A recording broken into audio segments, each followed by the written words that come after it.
Hey everybody, what is going on? I hope you guys are all doing well, and welcome to another tutorial video. In this video, I'll be explaining to you guys how you can get a Google form over into your Weebly website. So let's get right into it. Now, as you can see, I currently have an empty page open, and you already do have some form tools which you can use from your website builder.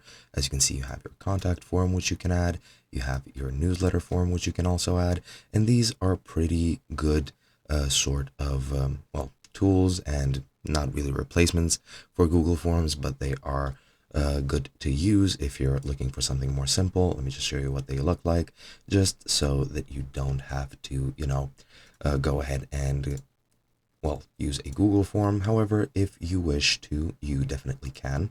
So let me just go ahead and quickly let me save this and delete all three of these elements. And once I do, the element that I'm going to put in so that we can actually put in a Google form is the embed code section. So I'm just going to copy that over. And as you can see, you can click here to set custom HTML. I'm going to position it in the middle, and you can edit custom HTML and put it over in here.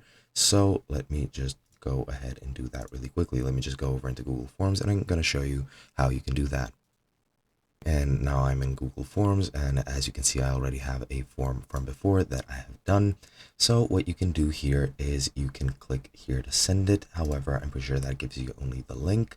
If you go here, that is. However, what you can do is you can go here into the embed HTML. You can specify the width and the height of your form, depending on what you want it to be, in pixels, of course. Then I'm just going to go ahead and click copy over here. I'm going to go over back into Weebly. Click here to set custom HTML, click on edit, paste it over here. And now that that's pasted, that should show us a Google form, as you can see right over here. Now, I've already responded, it looks like. I'm not sure why, but if you create a new Google form and put it in here, that should suffice quite nicely. And that is pretty much all there is to it. Hope you guys enjoyed, and I'll be seeing you guys in another video.